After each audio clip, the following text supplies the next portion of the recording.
नाशिकमधील खड्ड्यांवरून मनसे आक्रमक झाली आहे। महाजनांना त्यांनी जाब विचारलाय। मनसेच्या पदाधिकाऱ्यांनी महाजनांना घेराव देखील घातला। नाशिकमधील खड्ड्यांमुळे 4 जणांचे बळी गेल्यामुळे मनसे आक्रमक झाली आहे।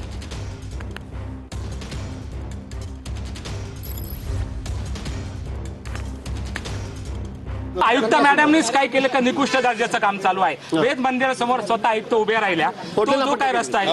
बनवलाच नाही साहेब तो रस्ता। म्हणजे आलं लक्षात जे काही ठेकेदार आहे ते निकृष्ट दर्जाचं काम करताय साहेब, आणि कुठल्याही पद्धतीचं नियोजन नाही या बाबतीमध्ये आपण कुठे तडजोड करत नाही साहेब। आयुक्तांनी सांगितलं, मी त्या दिवशी उद्घाटन करून गेलो, मॅडमला सगळे दिसायला तडे गेले, मॅडमने स्वतः जेसीबी पकडून फोडून टाकले। उलट मी म्हटलं असं कसं तुम्ही फोडून टाकले, पण साहेब तो तडे गेलेले होते, फोडून टाकले। तुम्ही अजून सांगा की हा रस्ता निकृष्ट दर्जाचा आहे, आपण ते तोडून टाकू, आपण कारवाई करू ठेकेदारावर। सगळ्यात महत्त्वाची गोष्ट साहेब, किंवा कोणत्या संस्थेला आपण विश्वासात घेतलं की संपूर्ण रस्ते आपण पूर्णपणे कोणत्याही कोपऱ्यामध्ये गेलं तर रस्ता खोदलेला आहे। महापौर मॅडम फिरताय सगळीकडे, लोक त्यांना काय सांगताय?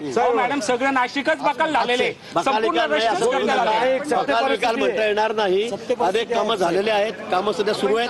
5 लोक गेले ना साहेब, 4-5 महिन्यामध्ये सगळे कुठल्याही प्रकारचं नियोजन नाहीये, ना नगरसेवकाचं ऐकती ना आमदाराचं ऐकती। जे काही ठेकेदार आहे आपल्या शहराच्या बाहेरचे आहे, आपल्या राज्याच्या बाहेरचे आहे, त्यांना अशा आपल्या नाशिकचं कुठलंही काही घेणं देणं नाहीये। आलं का लक्षात? म्हणून आम्ही त्यांना सांगतोय की साहेब आमच्या स्थानिक भूमिपुत्रांना सुद्धा तुम्ही आम्ही कामं दिले नाहीये।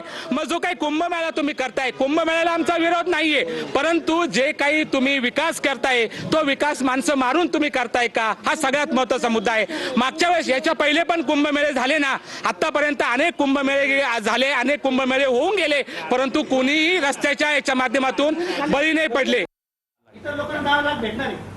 ते माझी सैनिक होते, माझी सैनिक होते, त्यांनी पत्नी त्यांचा मुलगा जो आहे तो दिव्यांग आहे, आणि त्याच्यामुळे 10 लाखाची मदत स्पेशल केस केली, माझी सैनिक होते, आपण आर्थिक देतो रुलिंग त्यामुळे स्पेशल केस